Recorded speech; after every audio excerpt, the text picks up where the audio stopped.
superstar Idina Menzel is back on Broadway for the first time in a decade in the new musical Redwood. Please welcome the super talented Idina Menzel.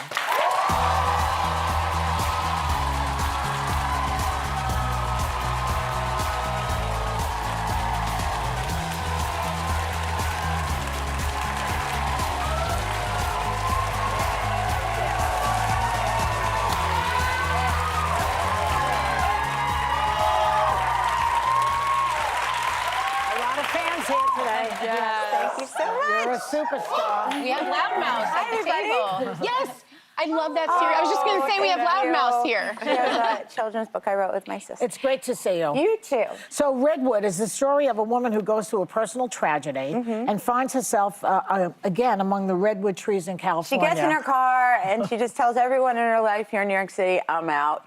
And she just starts driving aimlessly. Well, not aimlessly, but she's just in a state and ends up at the foot of these mystical, magical redwoods in Northern California. And I heard that you came up with this idea for the show. What gave you this idea? I had heard of a woman who lived in a tree for over 700 days in order to protest the logging companies, and I was just so inspired by her fortitude and conviction and bravery, and I thought, how could I do something like that? And also the idea of escaping my life, sort of pressing pause, which I wouldn't do now because I do have a child. But, you know, we've all probably thought about what would it be like to just sort of... Oh, I was thinking about it 5 minutes ago. Well, this show is so unique and visually stunning because there are screens and props on set that make it look like you're in the redwood It's very forest. immersive, Yes, and you climb at multiple times. You're on ropes and you're singing and dancing I'm a certified throughout. Climber. Wow. That's amazing. So I was gonna say, how much preparation went into pulling this off? What do you... Okay. Okay. Well, yeah. Wow. Preparation was hard work, but also exhilarating. There's two things we do. We climb. Our choreographers are a vertical dance troupe called Bandaloop, and they dance on the side of mountains, trees, buildings, and wow. So that's they... amazing. Yeah, that's me in the middle. Wait, you gotta shoot it. It was upside down.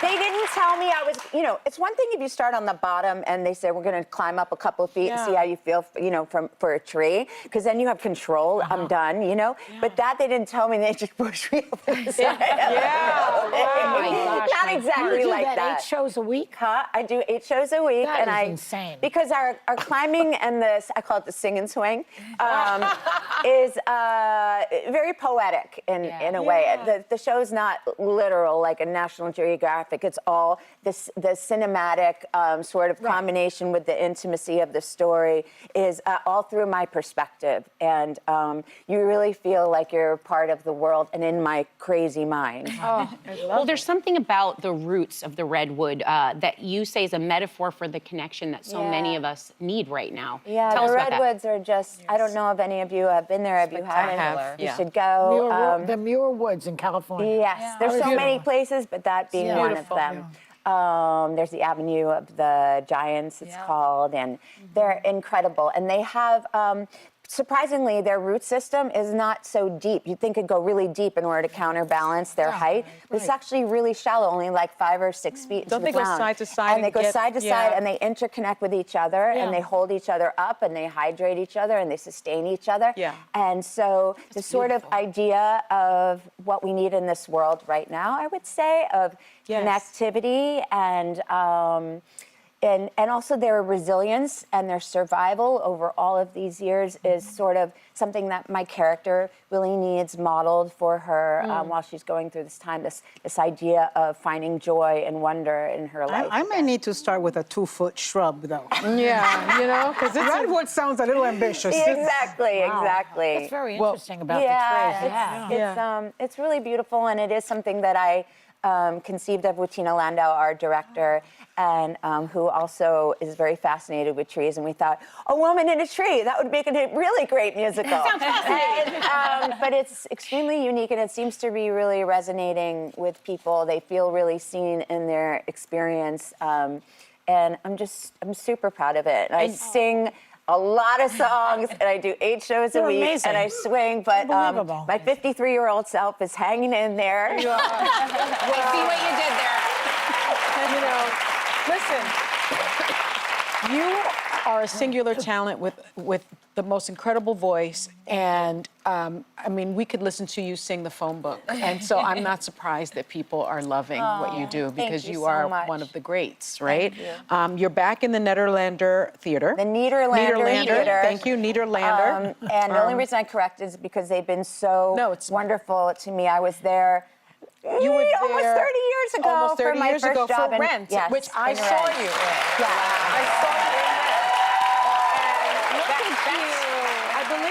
I believe that was, I don't know if it was one of your Look, breakout I'm roles. sporting my abs. It is. I don't know if I do right now, but I don't know if that was one of your breakout roles. I know that's the first time I saw it you. was my first professional role. You were incredible in that. Thank you. How does that full circle Oh moment my feel? God, Wow. it's been so emotional for me. It's like a homecoming. And I took over my old dressing room, which I used to share with Daphne Rubin Vega, which was tiny. I took over that, and then I knocked the wall down for the three guys, my ex-husband being one of them, in the side one. So now I have a little suite because I feel like I've earned that a little bit. I think so.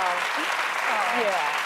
And you have created some of the most iconic roles and Yes. characters with Elphaba in Wicked and Elsa in Frozen.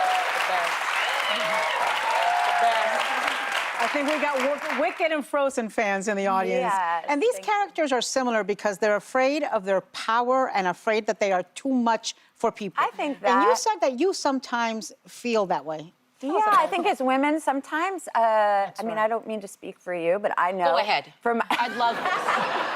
Whatever she says. Those two characters, I really think, learn how to harness their power, and they become unafraid of unleashing that and seeing the magic and what they can do to change the world. But I feel like my outspoken self, my very loud self, Oh, honey, you haven't seen Loud and Outspoken. You come here, feel come like hang out here. Sometimes we recede, we are afraid what people We dim will it. think. Yeah, bring We it down. apologize for ourselves a lot. And we have a mostly female creative team and producers, which has been really helpful. Well, women are told we are too loud. We're told we are too much. We are told that all the time. Exactly. Sometimes we tell our little girls that. And I say Exactly. no. Exactly. Be as And- loud as you want and to the be. women if that you I'm have a working with, voice. I have to say they are really great models and inspirations for me because they command a huge group and crew, and they say what they want and what they need, and they don't apologize for it. And we've created a beautiful show, and men listen to us there on the show. Just kidding. Something really great happened for you last October. You were awarded with the National Medal of Arts from President Biden, and you were able to bring your son with you. So what was that like for you? That was a milestone for me. That was. Oh, that's my baby son. boy. They're playing Let It Go.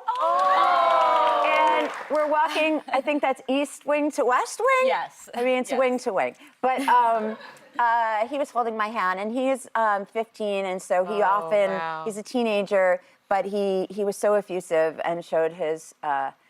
Pride for me. You became a cool mom at I that was cool very for a moment. second. Yes. Because I was there with Spike Lee, who talked the Knicks with him. He's a basketball player. But no, he was really... What's his name? His name is Walker. Walker. And before opening night, he was there. He texted me from the house, and he said, "Mom, I love you. You're an icon." Yes! You know what? The kid is right.